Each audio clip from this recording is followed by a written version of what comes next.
The Locked On Podcast Network presents the College Sports Big 3 in 30. The three biggest stories in college sports.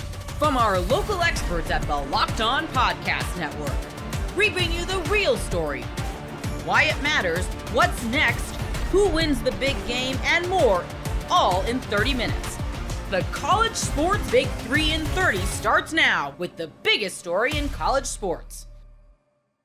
It's finally here. It's game week. Bryce Underwood is the starter. You are Locked On Wolverines, your daily podcast on the Michigan Wolverines, part of the Locked On Podcast Network. With the breaking news, hashtag breaking, of the, or how did my friend Ted Hauser used to do that for the hashtag? He would double tap, two fingers. That's right. Back when Twitter was brand new. Yeah, so obviously breaking news. It hasn't been declared to us in the media yet, but that is coming in, approximately an hour and a half-ish when we meet with Sharon Moore for his Monday morning press conference. But Sharon, well, not Sharon, but CBS Sports, and then On3, and then M Live, and then everyone confirmed that Bryce Underwood is going to be named the starter today. Sounds like the team was alerted to this yesterday. This is brand new information. Listen, we all know it, right? Like, I'm sure there's a couple of you that are more of the trolley types that are be like, "What, Isaiah? You didn't say that." And that's like, well, I said it 18,000 times. Not literally. Don't go and try to count. But that's I know how the trolls on the show work. But yeah, we knew that this was going to be happening for quite some time. The writing was on the wall, I think, the moment that Mikey Keene couldn't go in spring ball. Mikey Keene might not have been able to hold him off, right? I think that in an ideal world, Mikey Keene would be starting at least these first couple games, maybe the first four.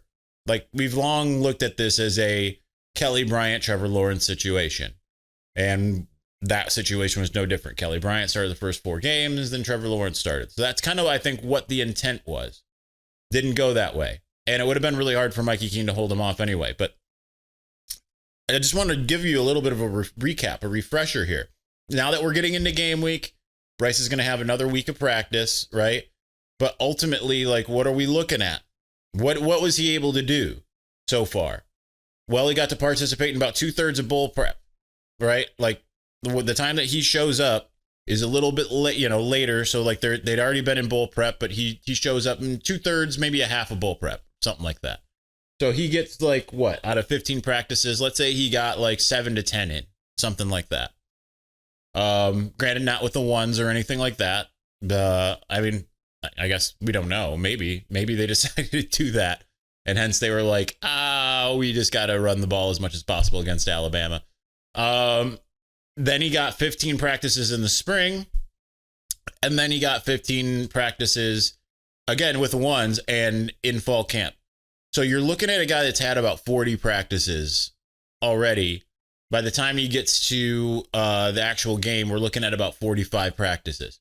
I don't remember because like I was following pretty closely, but not so closely that I was a sicko like we all are now here. Anyway, if anyone, just so you know, if you watch the show, if you're an everydayer, you're a sicko a little bit, but I'm a sicko for hosting the show and all of that in a good way, right? But like I don't remember if Tate Forcier enrolled early, right? Like maybe he did, maybe he didn't. But like there's other freshmen, maybe not quarterbacks, that don't necessarily get all that time on task that Bryce has, right? When you consider like 45 practices. If you have about, between 4 and 5 practices a week, I don't know exactly how many you have. That might be like 4 in a walkthrough or something like that. You think about that. Okay, so you've got that many. He's got 45. You're looking at about half a season's worth of practices that he's already gotten under his belt. So that's already huge that he's got that he's going to be able to have that going into going into this into this first game. And obviously, it could be a different situation if it was a much bigger opponent right out the gates. But this is a moment for him to be able to kind of get his feet wet, And I did like a little bit of a stat projection. Everyone keeps on asking me on Thursday, what's your stat projection? What's your stat projection for Bryce? It ended up being something like, and I'm trying to think off the top of my head, I think it was like 28-25. That's a pretty high number for a true freshman, to be honest. As far as yards are concerned, it was an average of like 230. I had a couple games, I think 2, where he was under 200 yards. And then I had one where he hit 300. Only one. Otherwise, we're all in the 200 range, varying degrees and everything like that. So, again, like just everything I've heard about him from behind the scenes is glowing and exemplary. I understand the spring game didn't necessarily give you the stat line that would give you the warm and fuzzies, but if you watch the spring game and like recognize A, the split squad, B, like the ball placement, the accuracy, all that kind of stuff, it was spot on.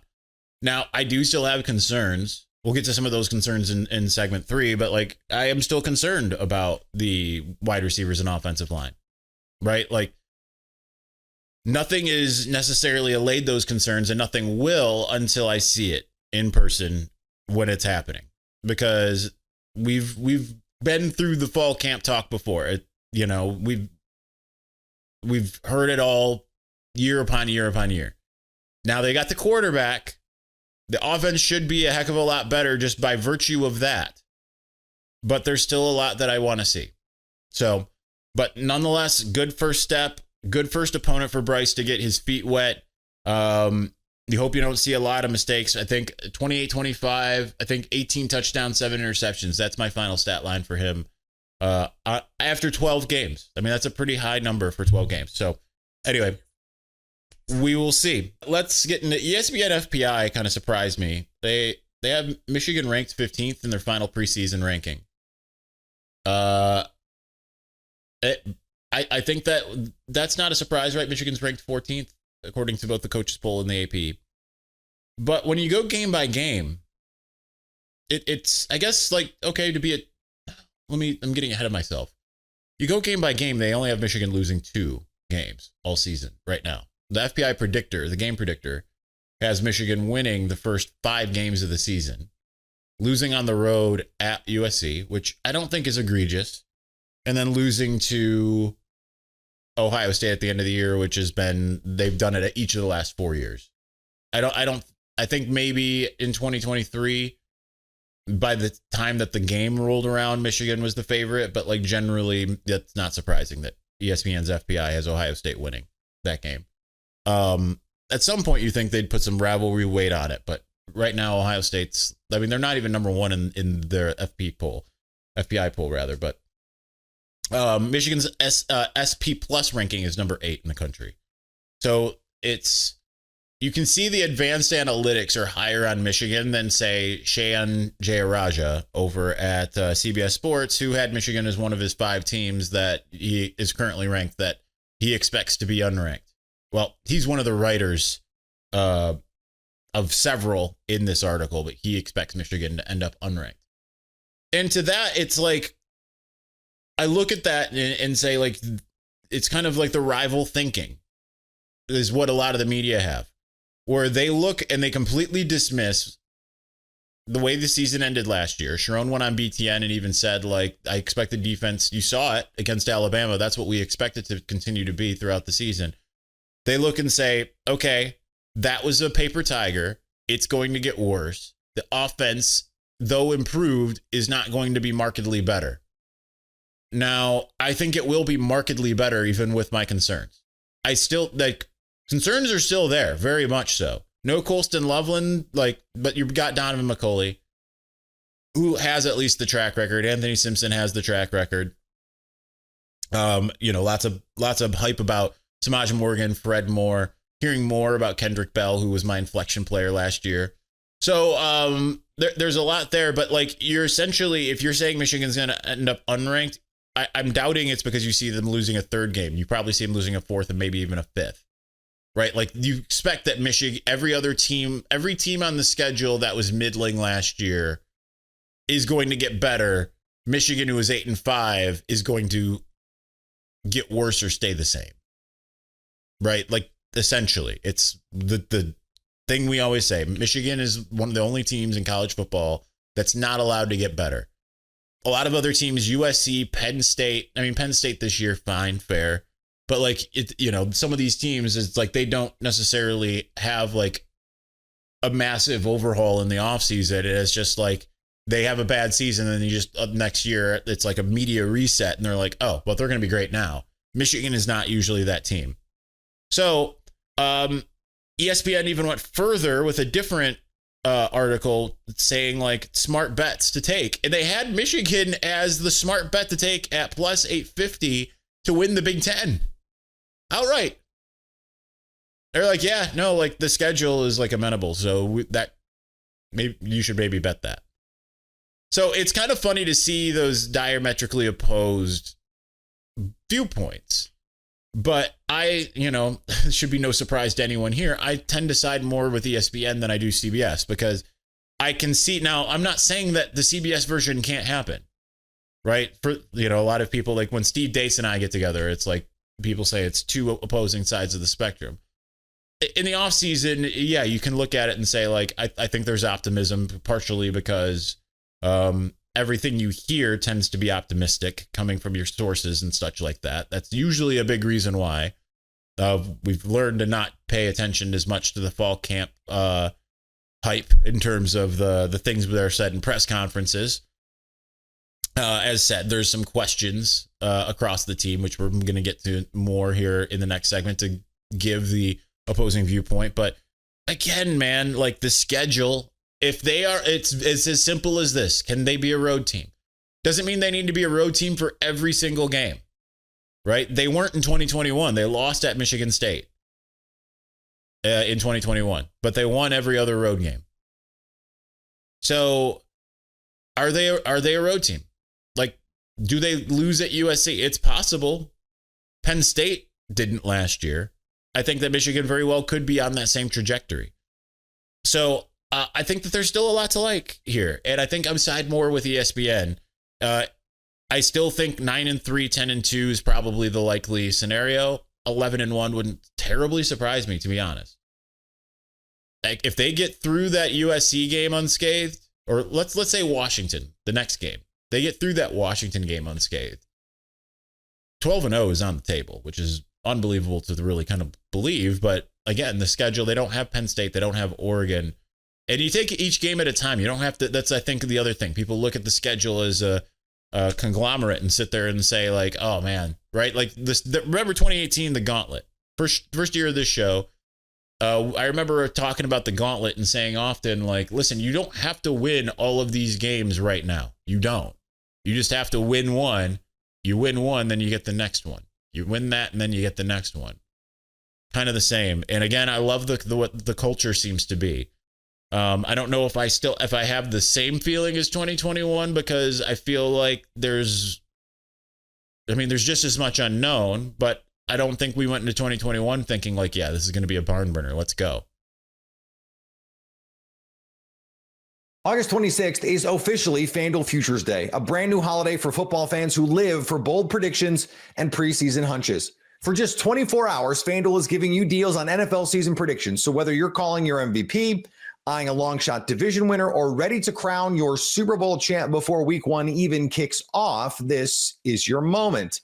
Perhaps you believe the Green Bay Packers are going to win the Super Bowl this year, or maybe you have a division winner, dark horse you'd like to parlay. Maybe the Broncos and the Seahawks. You'd get some juicy odds on that if you wanted to do it. Visit the FanDuel app today and start planning your futures bet now, because Futures Day is one day and one day only. FanDuel, play your game.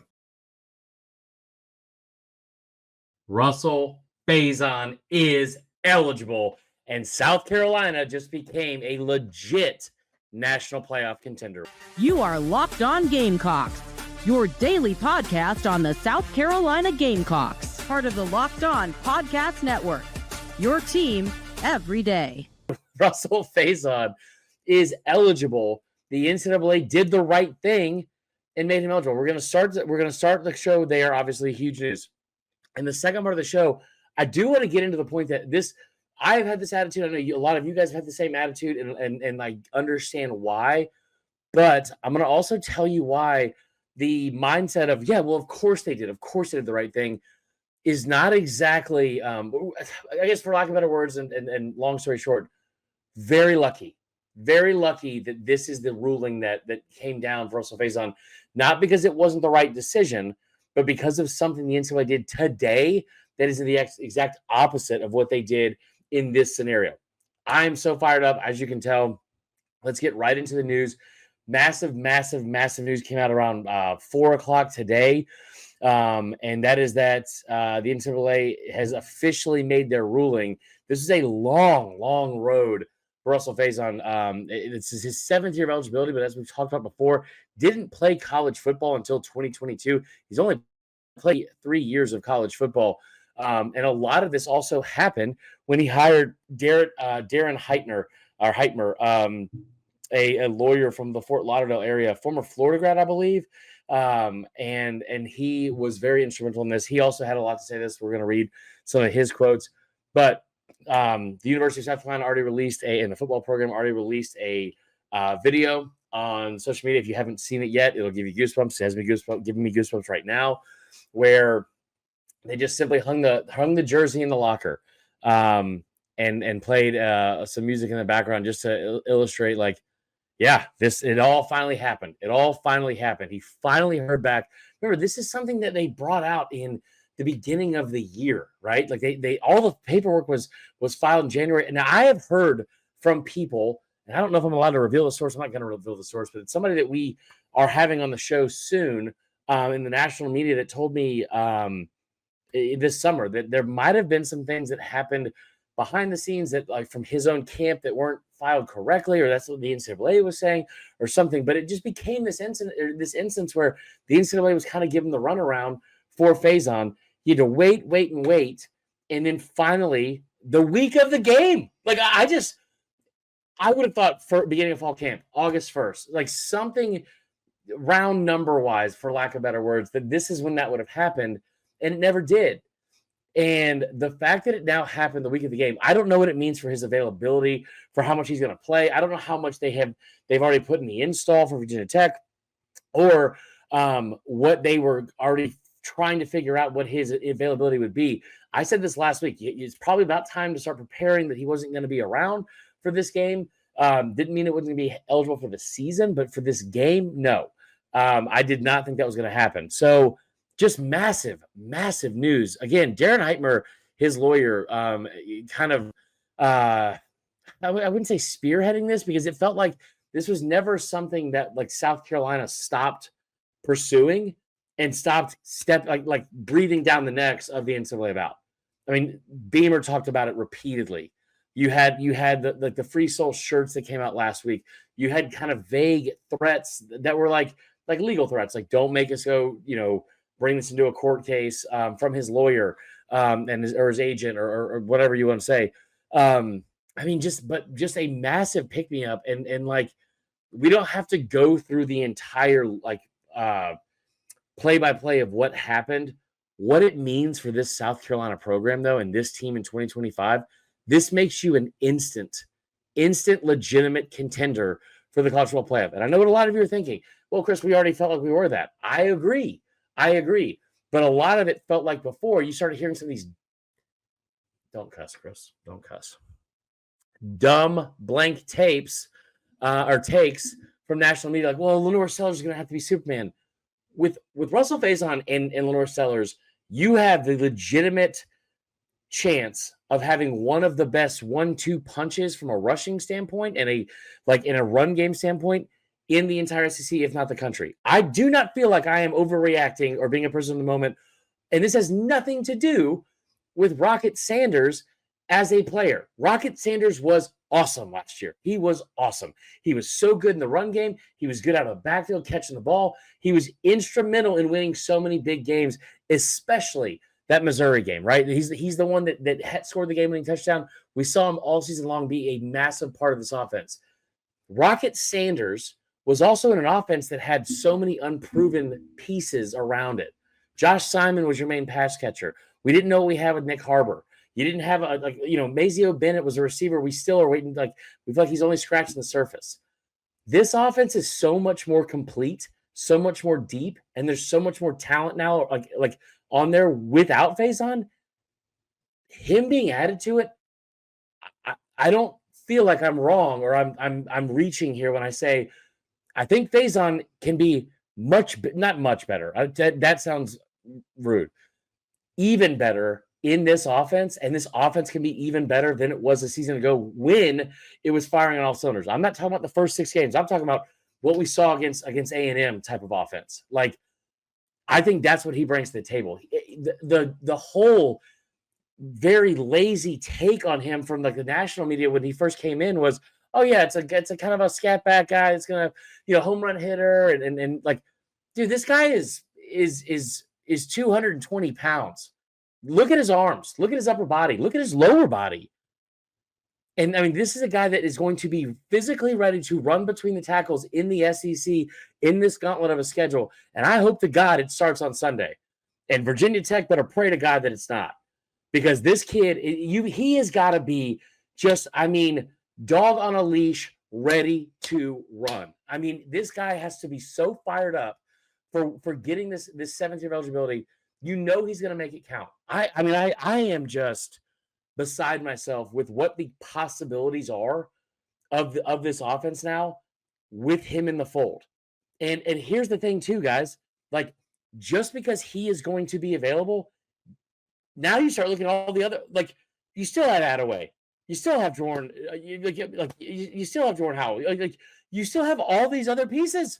You got Matthew Fuller, you got a Gustave or however you pronounce the name from Colorado. I mean, this backfield just became loaded. And oh, by the way, every time the ball is put in the belly of Rasul Faison, there's a chance that the most dangerous and dynamic player in all of college football will pull it back out in an RPO and then get to the edge and either take it to the house like we saw against LSU, even though it was between the tackles, but be able to take it to the house in that, or find one of the unbelievably many talented receivers and pass catchers this offense now has. It feels like this type of impact. This is something when you look back on the season, I'm not saying it will happen because the schedule is tough. We know, and injuries can happen. Knock on wood, they don't, or some unforeseen crap. Maybe John Mateer is second coming of Jesus, or Bama and LSU are both actual like title contenders. I don't know. Crazy things could happen. But this very much feels like at the end of the season, when you look back and you say, wait, what were the key things that happened that led to this unprecedented, memorable, historical type of season that South Carolina had? Well, it probably started on August 25th when the news that Rasul Faison was eligible came down from the NCAA. Most people can't name all their financial accounts or even what they're worth, whether it's a 401k or properties or investments. And when you don't have the full picture, you can end up leaving money on the table. That's why there is Monarch Money. It's an all-in-one personal finance tool that brings your entire financial life together in one clean, easy-to-use interface on your laptop or your phone. Monarch does the heavy lifting for you. You can link all your accounts in minutes, see clear data visuals, get smart categorization of your spending, and finally feel in control of your money without ever touching a spreadsheet. I linked all my accounts to Monarch and immediately spotted a few subscriptions I wasn't even using. Canceling those all can save you money every month. Don't let financial opportunities slip through the cracks. Use code LOCKEDONNFL at monarchmoney.com in your browser for half off your first year. That's 50% off your first year at monarchmoney.com with code LOCKEDONNFL. DJ Lagway is back and will start for the Florida Gators. You are Locked On Gators, your daily podcast on the Florida Gators. Quarterback is DJ Lagway, right? No one is going to question that. As long as he is healthy enough to play football, he is going to be the starting quarterback for the Florida Gators. It's as simple as that. There's no competition, despite what some transfer portal quarterbacks may have thought that also lost the starting job that they were actually competing for. If you were going to be a backup, Florida's probably a better place to do it. Just want to throw that one out there. But DJ Lagway is the starting quarterback. Billy Napier mentioned yesterday in his press conference that DJ Lagway has been 100%. He's been a full participant. he's going to be playing against Long Island, which I don't think many people were surprised about. I mean, we've been saying the whole, well, if there were a game he'd play, we'd been talking about that one. But I do think that we had Nick De La Torre here last week from Florida Victorious, and he mentioned the rumors. Not even that it was anything that he thought was going to happen or that he heard was going to happen. It was just people started talking about, well, maybe you don't play DJ Lagway against Long Island. And Billy Napier put a pin in that one by saying that, yes, DJ Lagway will start this Saturday against Long Island because Florida Gators football is back. And he's going to be out there. QB2, I think, is Aiden Warner right now. They brought in Harrison Bailey from Louisville by way of UNLV, by way of Tennessee. And I think that right now it's Aiden Warner above him. We've heard really nothing but incredibly high praise surrounding Aiden Warner since the spring. We've heard about his development. We've heard about, last season he was coming off the torn ACL, so he was limited in his development, and now he's not limited in that development. So he's out there fully participating. He's been spinning it, as some people would like to say. Spring game looked pretty good for him. He looked confident. I don't think he's mobile at all, or I don't think he's mobile, but I don't think he's as immobile as a lot of people painted him after that Texas game. I think that Texas game was just bad. It was just a rough showing, and he was deer in headlights, But I think from what I've heard and from what we've seen reported, Aiden Warner being QB2 is the most likely outcome. Harrison Bailey, I believe, would be QB3, and Tramel Jones would be QB4. I have no issues with that. I think that Tramel Jones might be the most physically talented of the three backups, but he's still a true freshman, and I think that what you're looking for from a backup is some stability, which you could argue, Harrison Bailey hasn't proven that. Aiden Warner hasn't proven that. But I think for Aiden Warner, he's probably the best mix of at least having decent physical ability, comfort with the system now that it's year 2 for him, the improvement that we've seen. I think that it's fair for him to be QB2, Harrison Bailey QB3, and Tramel Jones QB4. Again, I think that Tramel Jones, though, is the most physically talented of the three backups. It's just a matter of getting experience out there, right? Which hopefully against Long Island, he'll get at least a little bit. At running back, it's Jaden Baugh at the top, Jacoby Jackson behind him. I don't care if you want to say 1A, 1B, 1, 2. I don't care how you describe it or how you want to list them. They're both going to get a ton of reps. They're both going to get a ton of carries. So I don't necessarily care to argue who's listed as 1 or 2. They're probably going to be listed as an or. And that's all that matters, right? That both Jaden Baugh and Jacoby Jackson are going to get the ball a lot. I don't care if it's 50-50, 60-40. Get them both the ball a lot, and you're probably going to win some more football games in 2025 because of it. So I don't necessarily care. I think that a lot of it will also depend on, we'll say situationally, maybe they feel that Jaden Baugh is the better pass protector, and so he's going to be in on, when they're trailing, he's going to be the guy in there so he can be in pass pro working effectively. Not that I necessarily think Jacoby Jackson's bad at it. I don't necessarily think Jaden Baugh is great at it. I think Jaden Baugh was good for a freshman, but I think that, time will tell between who's really developing in that area. And we'll be able to tell. If Florida's driving late and it's pretty obvious that they need to throw the football a lot, they're going to put out the running back that gives them their best mix of pass catcher and pass protector. And so whoever that may be is whoever it's going to be. But again, that doesn't necessarily mean that running back 1 is better than running back 2 or running back 1A is better than running back 1B. Just get them both the football a lot, and that's the only thing that matters about this. Running back 3, I think it's going to be Katie Daniels. Had Treon Webb been entirely healthy, I think it would have been pretty tough for Billy Napier to bench him. This is a weird stance that I have about Billy Napier, just a weird thought I have about Billy Napier, where it's not often that he benches his guys. I think that when you look at, certain like tight ends, like Dante Sanders had a bad half in 2023 to open the game against Utah. Hayden Hansen got in over him and never gave it up.